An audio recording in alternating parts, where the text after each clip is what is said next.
বাসগুলো একটু ভালোই রাফ চালাইতেছে, তার মানে ওরাও মোটামুটি যাত্রী পরিবহনে অনেক বেশি পরিমাণে ব্যস্ত। কারণ যেভাবে রাফ চালাইতেছে তাতে মনে হইতেছে যে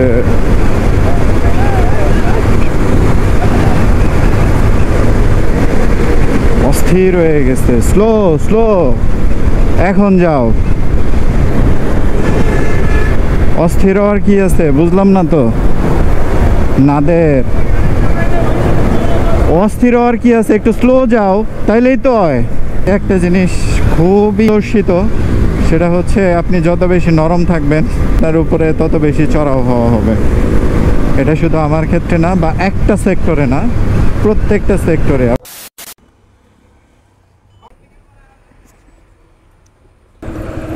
কত মানুষ বাসের অপেক্ষায় আছে।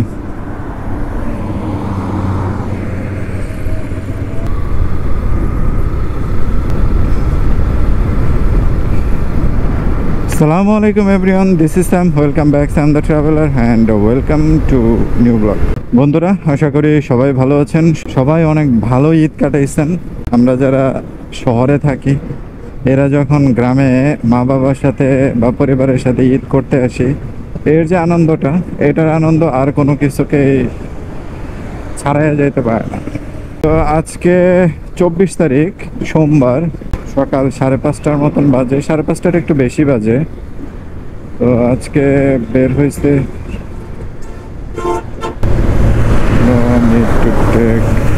বাসগুলো একটু ভালোই রাফ চালাইতেছে, তার মানে ওরাও মোটামুটি যাত্রী পরিবহনে অনেক বেশি পরিমাণে ব্যস্ত। কারণ যেভাবে রাফ চালাইতেছে তাতে মনে হইতেছে যে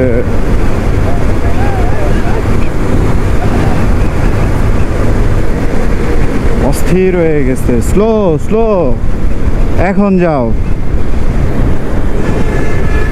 অস্থির আর কি আছে বুঝলাম না তো। নাদের অস্থির আর কি আছে, একটু স্লো যাও তাইলেই তো হয়। আমরাও তো রাস্তায় যাতায়াত করি। আমারও কিছু করার ছিল না, কারণ ডান পাশে তো আরেকটা ট্রাক ছিল, এটা তো বুঝতে হবে ওকে। যদি এরকম কোনো অ্যাকশন নেওয়ার ব্যবস্থা থাকতো, যারাই উল্টাপাল্টা কিছু করবে আর এটার যদি রেকর্ড থাকে, সাথে সাথে পুলিশে অ্যাকশন নেওয়ার সব থেকে বেশি ভালো হইতো। আমি বাংলাদেশ সরকারের প্রতি অনুরোধ করব, এরকম কোনো একটা অ্যাকশন টিম তৈরি করার অনুরোধ করব, যাতে হাইওয়েতে আমরা যারা কন্টিনিউয়াসলি যাতায়াত করি, এদের সাথে কী ধরনের ঘটনাটা ঘটে, এই জিনিসগুলো আমরা ক্যামেরা ফুটেজ সহ যদি আমাদের কাছে থাকে, প্রমাণ সহ, আমরা যাতে অভিযোগ করতে পারি। ইভেন ওই গাড়ির যে নাম্বারটা আছে, এই নাম্বারটা সহ আমরা অভিযোগ করব। কারণ হাইওয়েটাকে অনেক সেফ করা উচিত। কারণ যেভাবে বাস ড্রাইভাররা এই হাইওয়েটাকে একদম নিঃস্ব করে ফেলতেছে, আমার মনে হয় এটা নজর দেওয়া উচিত। শুধুমাত্র একপাক্ষিকভাবে দোষারোপ দিয়ে তো লাভ নাই। দেশটাকে সুন্দর করতে হইলে বাংলাদেশ সরকারকে অনেক বেশি আরেকটু স্ট্রং হওয়া দরকার এইসব জায়গাতে।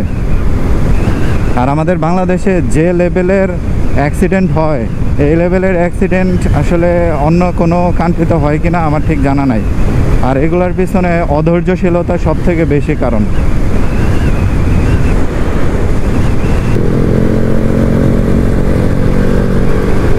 অলরেডি গাজীপুর চলে আসছি, তবে সব জায়গাতে একটা জিনিস খুবই প্রদর্শিত, সেটা হচ্ছে আপনি যত বেশি নরম থাকবেন আপনার উপরে তত বেশি চড়াও হওয়া হবে।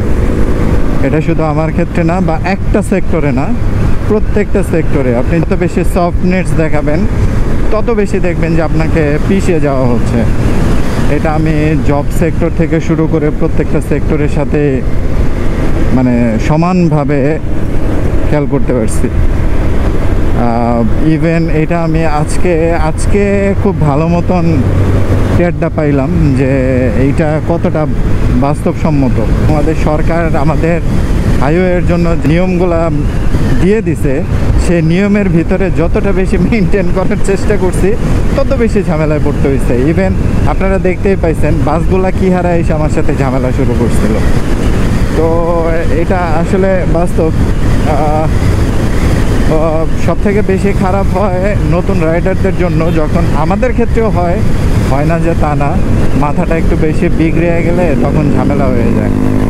তো আমার ক্ষেত্রেও সেম সিচুয়েশনটায় হতে খুব একটা বেশি সময় লাগবে বিষয়টা সেরকম না, কারণ মাথা ঠান্ডা রেখে বাইক রাইড করাটা অনেক বেশি টাফ। কারণ এই পাশ থেকে ওই পাশ থেকে যখন খোঁচাখুচি শুরু করে তখন আর মাথাটা ঠিক থাকে না, খুব রাগ উঠে যায়।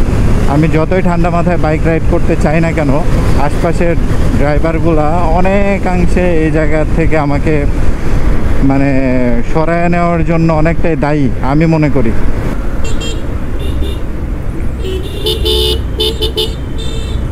মাত্র এসে একটু চাপে পড়লাম, এতক্ষণ মোটামুটি চাপ কমই ছিল। আশা করি চাপটা কমই থাকার কথা, কারণ খিলক্ষেতের এখানে একটু কুড়িলের ওইদিকে আবার একটা চাপ পড়ে, তো কুড়িল বিশ্ব রোডে।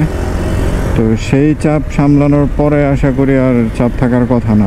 এই জায়গাতে আগে লাইট জ্বলতো, কিন্তু এখন তো ঘাসে ভরে গেছে একদম। এটা কি ঘাস না ওই জাতীয় কোনো একটা গাছ লাগানো হয়েছে, হতে পারে কিছু একটা। তো আগে যখন ঢাকায় আসতাম তখন এই জিনিসটা দেখে অনেক বেশি এক্সাইটেড হয়ে যেতাম।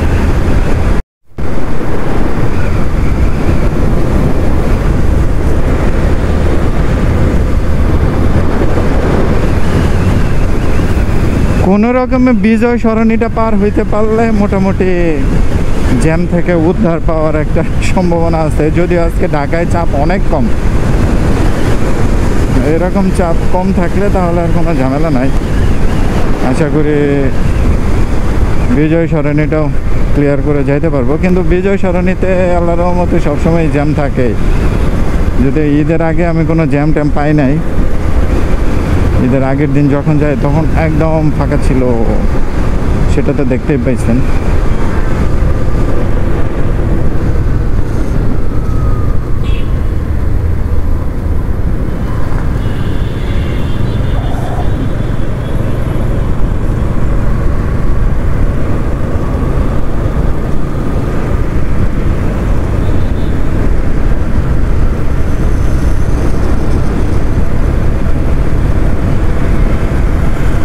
বলেছিলাম না বিজয় সরণিতে চাপ থাকবেই,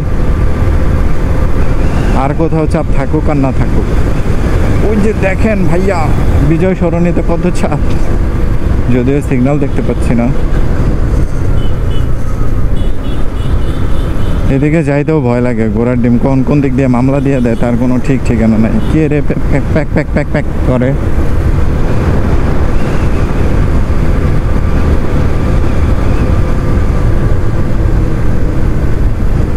না চাপ নাই, যার একটা সাপের মতন মাথা বের করে রাখছে। তো যাই হোক, সবাই সেফলি বাইক রাইড করবেন। আসলে আপনি যতটাই প্রো রাইডার হই না কেন, বাসা থেকে যখন আমি সুস্থ অবস্থায় বের হব, আবার যখন সুস্থ অবস্থায় বাসায় যাব, সেটাই হচ্ছে আমার অ্যাচিভ। আদারওয়াইজ আমার অ্যাচিভনেসের খাতা সবসময় জিরোই থাকবে। তো ওই জন্য সবাই সাবধানে বাইক রাইড করবেন। অন্যান্য যে কোনো ধরনের ভেহিকেল হতে একটু সাবধান। যদি ভিডিওতে কোনো কিছু ইনফরমেটিভ মনে হয় তাহলে ভিডিওতে একটা লাইক দিয়ে দিন, আর যদি কোনো সাজেশন দেওয়ার থাকে তাহলে অবশ্যই একটা কমেন্ট করে দিবেন। আর যদি আমাকে পছন্দ করে থাকেন তাহলে আমার চ্যানেলটা সাবস্ক্রাইব করে দিবেন। নেক্সট ভিডিও আসার আগ পর্যন্ত সবাই থাকবেন ভালো, সবাই থাকবেন সুস্থ। Till then take care, tata, good bye, আল্লাহ হাফেজ, আলবিদা।